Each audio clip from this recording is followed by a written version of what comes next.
പ്രവാസ ലോകത്തെ വാർത്തകളും വിശേഷങ്ങളും അതുപോലെ മാറി മാറി വരുന്ന നിയമങ്ങളും നേരത്തെ അറിയാൻ ഈ ചാനൽ സബ്സ്ക്രൈബ് ചെയ്യൂ. അടുത്തുള്ള ബെല്ലൈക്കൺ എനേബിൾ ചെയ്യാൻ മറക്കേണ്ട. നമസ്കാരം. ഒമാൻ വാർത്തകളിലേക്ക് സ്വാഗതം. ഇന്ന് 2025 ഏപ്രിൽ 24 വ്യാഴം. പ്രധാന വാർത്തകൾ. ജമ്മു കാശ്മീരിലെ പഹൽഗാമിൽ വിനോദസഞ്ചാരികളെ ലക്ഷ്യമിട്ടിട്ടുണ്ടായ ആക്രമണത്തെ ഒമാൻ ശക്തമായി അപലപിച്ചു. എല്ലാത്തരം ആക്രമണങ്ങളെയും ഭീകരതയെയും അവയുടെ കാരണങ്ങളും ഉദ്ദേശ്യങ്ങളും പരിഗണിക്കാതെ നിരസിക്കുന്നതിൽ ഒമാൻ ഉറച്ച നിലപാട് സ്വീകരിക്കുന്നതായും വിദേശകാര്യ മന്ത്രാലയം വ്യക്തമാക്കി. മരണപ്പെട്ടവരുടെ കുടുംബത്തിന്റെ ദുഃഖത്തിൽ പങ്കുചേരുന്നതായും പരുക്കേറ്റവർക്ക് എളുപ്പത്തിൽ സുഖം പ്രാപിക്കട്ടെ എന്നും മന്ത്രാലയം പ്രസ്താവനയിൽ പറഞ്ഞു. അൽ വുസ്ത ഗവർണറേറ്റിലെ താമസ കെട്ടിടത്തിൽ തീപിടുത്തം.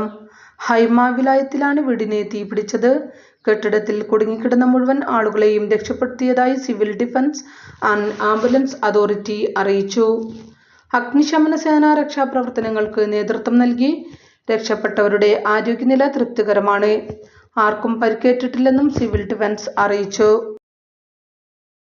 കാര്യക്ഷമത വർദ്ധിപ്പിക്കുന്നതിനും സാമ്പത്തിക സുസ്ഥിരത കൈവരിക്കുന്നതിനുമായി ജീവനക്കാരുടെ എണ്ണം പുനഃക്രമീകരിച്ച് ഒമാൻ എയർ 500 പ്രവാസികൾ ഉൾപ്പെടെ 1000 ജീവനക്കാരെ പിരിച്ചുവിട്ടതായും ഗതാഗത ആശയവിനിമയ വിവരസാങ്കേതിക മന്ത്രിയും ഒമാൻ എയർപോർട്ട്സ് ചെയർമാനുമായ എഞ്ചിനീയർ സയീദ് ബിൻ ഹമൂദ് അൽ മൗവലി പറഞ്ഞു. 2024 മേഖലയുടെ നവീകരണത്തിന്റെ ഭാഗമായി സ്വീകരിച്ച നടപടികളെക്കുറിച്ച് വാർത്താസമ്മേളനത്തിൽ വിശദീകരിക്കുകയായിരുന്നു മന്ത്രി. 4300 ജീവനക്കാരായിരുന്നു നേരത്തെ ഒമാൻ എയറിൽ ജോലി ചെയ്തിരുന്നത്. സമാനമായ ഫ്ലീറ്റ് സേവനങ്ങൾ നടത്തുന്ന വിമാന കമ്പനികളേക്കാൾ ശരാശരിയിലും കൂടുതലായിരുന്നു ഒമാൻ എയറിലെ ജീവനക്കാരുടെ എണ്ണം. മറ്റു വിമാന കമ്പനികളിൽ ഇത് 2700 വരെ മാത്രമായിരുന്നുവെന്നും മന്ത്രി വിശദീകരിച്ചു.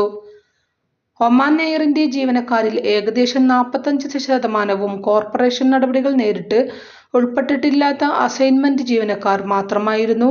മേഖലയിലെ മറ്റു എയർലൈനുകളുമായി താരതമ്യം ചെയ്യുമ്പോൾ പേഴ്സണൽ, ഫിനാൻസ് തുടങ്ങി നോൺ കോൾ വിഭാഗങ്ങളിൽ ജീവനക്കാരുടെ എണ്ണം ഏകദേശം 15% വരെ ആയിരുന്നു. ഞങ്ങൾ നേരിട്ട ആദ്യത്തെ പ്രതിസന്ധി ഇതായിരുന്നുവെന്നും മന്ത്രി ചൂണ്ടിക്കാട്ടി. ഈ സാഹചര്യങ്ങൾ പരിഹരിക്കുന്നതിനായി 1000 ജീവനക്കാരെ കുറയ്ക്കാൻ തീരുമാനിക്കുകയായിരുന്നു. അവരുടെ തസ്തികകൾ അനാവശ്യമോ നേരിട്ടുള്ള പ്രവർത്തനം ആവശ്യമില്ലാത്തതോ ആയിരുന്നു. ജീവനക്കാരെ കുറയ്ക്കുന്നതിന്റെ ഭാഗമായി തുടക്കത്തിൽ വോളണ്ടറി റിട്ടയർമെന്റ് പ്രോഗ്രാം ആരംഭിച്ചിരുന്നു. ഇതിൽ 310 ജീവനക്കാർ ഓഫർ സ്വീകരിച്ചു. ശേഷിക്കുന്ന ജീവനക്കാർക്ക് ഒമാൻ എയർ അതേ ശമ്പളത്തോടെയും എന്നാൽ ക്രമീകരിച്ച ജോലി ശീർഷങ്ങളും കുറഞ്ഞ ആനുകൂല്യങ്ങളും ഉള്ള ബദൽ തൊഴിൽ അവസരങ്ങൾ നൽകി. 85 ജീവനക്കാരാണ് ഇത്തരത്തിൽ ട്രാൻസ്ഫർ സ്വീകരിച്ചത്. ബാക്കിയുള്ളവർ 2 ഓപ്ഷനുകളും നിരസിച്ചുവെന്നും എഞ്ചിനീയർ സയീദ് ബിൻ ഹമൂദ് അൽ മൗവലി പറഞ്ഞു. ബൗഷറിലെ സെൻട്രൽ ബ്ലഡ് ബാങ്കിലേക്ക് അടിയന്തരമായി AB പോസിറ്റീവ് ഗ്രൂപ്പ് രക്തം ദാനം ചെയ്യണമെന്ന് അധികൃതർ അറിയിച്ചു. രക്തശേഖരത്തിന്റെ അളവിൽ ഗണ്യമായ കുറവാണ് വന്നിട്ടുള്ളത്. മിക്ക ഗ്രൂപ്പുകളിലെയും രക്തത്തിന്റെ ശേഖരത്തിൽ കുറവുണ്ട്. ഇതോടൊപ്പം പ്ലേറ്റ്ലെറ്റും വരുന്ന ദിവസങ്ങളിൽ ആവശ്യമാണെന്ന് അധികൃതർ അറിയിച്ചു. ശനി മുതൽ വ്യാഴം വരെ രാവിലെ 8 മുതൽ രാത്രി 8 വരെയും വെള്ളിയാഴ്ച രാവിലെ 8 മുതൽ ഉച്ചയ്ക്ക് 2 വരെയും രക്തദാനം ചെയ്യാവുന്നതാണ്. 94555648 എന്ന നമ്പറിൽ വാട്സപ്പ് വഴിയോ 24591255 എന്ന നമ്പറിൽ വിളിച്ചോ നേരത്തെ ബുക്ക് ചെയ്തും രക്തദാനത്തിന് ഇവിടെ എത്താവുന്നതാണ്. മുൻകൂട്ടി ബുക്ക് ചെയ്യാൻ നിർബന്ധമില്ല.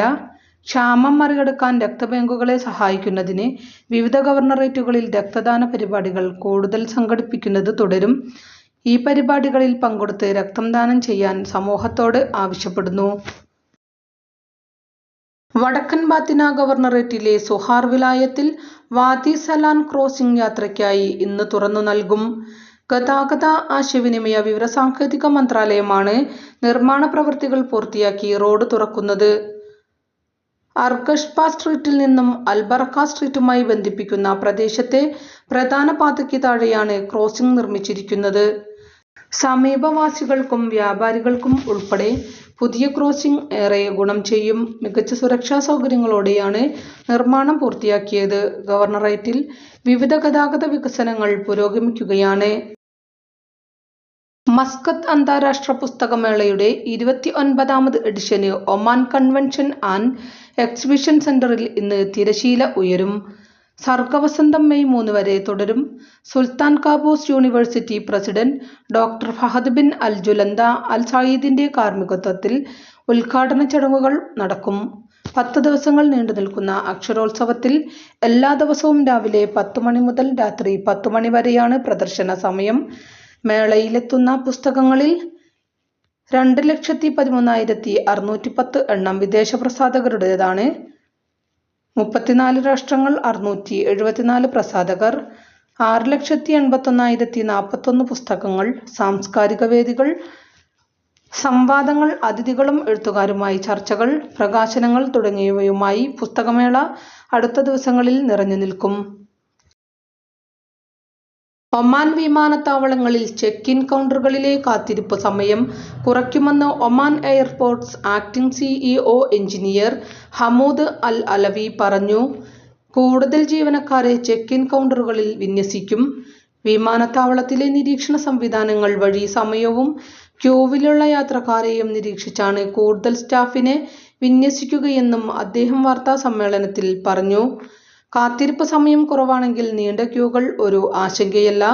എന്നാൽ ക്യൂവും കാത്തിരിപ്പും നീളമുള്ളതും ആണെങ്കിൽ അത് അസ്വീകാര്യമാണ്. അത് കുറയ്ക്കാൻ ഞങ്ങൾ പരമാവധി ശ്രമിക്കുമെന്നും അദ്ദേഹം പറഞ്ഞു.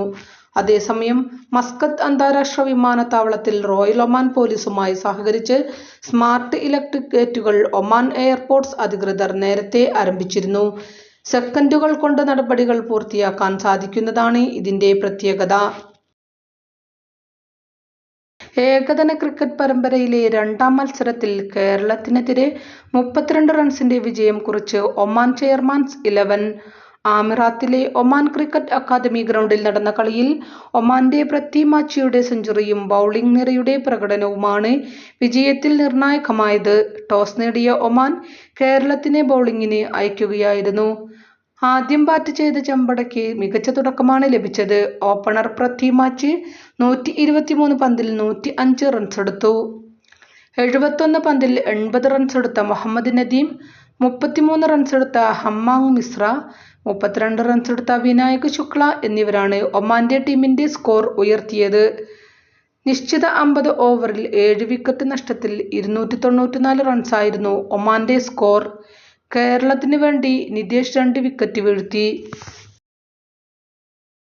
4 പതിറ്റാണ്ട് നീണ്ട ഒമാൻ റഷ്യ സൗഹൃദ ബന്ധം ആഘോഷിക്കുന്നതിന്റെ ഭാഗമായി ഇരു രാജ്യങ്ങളുടെയും തപാൽ വകുപ്പുകൾ ചേർന്ന് സംയുക്ത പോസ്റ്റൽ സ്റ്റാമ്പ് പുറത്തിറക്കി. ഒമാൻ ഭരണാധികാരി സുൽത്താൻ ഹൈതം ബിൻ താരിഖിന്റെ റഷ്യൻ സന്ദർശനത്തിന്റെ പശ്ചാത്തലത്തിലാണ് ഒമാൻ പോസ്റ്റും റഷ്യൻ പോസ്റ്റും സംയുക്തമായി ചൊവ്വാഴ്ച പുതിയ സ്റ്റാമ്പ് പുറത്തിറക്കിയത്. കാശ്മീരിലെ പഹൽഗാമിൽ കഴിഞ്ഞ ദിവസം നടന്ന ഭീകരാക്രമണത്തിൽ കൊല്ലപ്പെട്ടവരിൽ ദുബൈയിൽ നിന്നുള്ള ഇന്ത്യൻ പ്രവാസി നീരജ് ഉദ്യാനിയും. ധനകാര്യ വിദഗ്ധനായ ഈ 33-കാരൻ ഭാര്യ ആയിഷയ്ക്കൊപ്പം അവധിക്കാലം ആഘോഷിക്കവെയാണ് ആക്രമണത്തിൽപ്പെട്ടത്. അതേസമയം ദുബൈയിൽ നിന്നുള്ള 2 ഇന്ത്യൻ പ്രവാസികൾ ആക്രമണത്തിൽ നിന്ന് രക്ഷപ്പെട്ടു. ഏപ്രിൽ 20-ന് പഹൽഗാം സന്ദർശിച്ച ദുബൈ താമസക്കാരനായ സായി കൃഷ്ണനും ഭൂമി ലംഘേയും ഒരു ദിവസത്തെ വ്യത്യാസത്തിൽ പ്രദേശം വിട്ടിരുന്നു. ഇതോടുകൂടി ഇന്നത്തെ വാർത്തകളും വിശേഷങ്ങളും ഇവിടെ അവസാനിക്കുന്നു. കൂടുതൽ വാർത്തകളും വിശേഷങ്ങളുമായി നാളെ കാണാം. നന്ദി, നമസ്കാരം.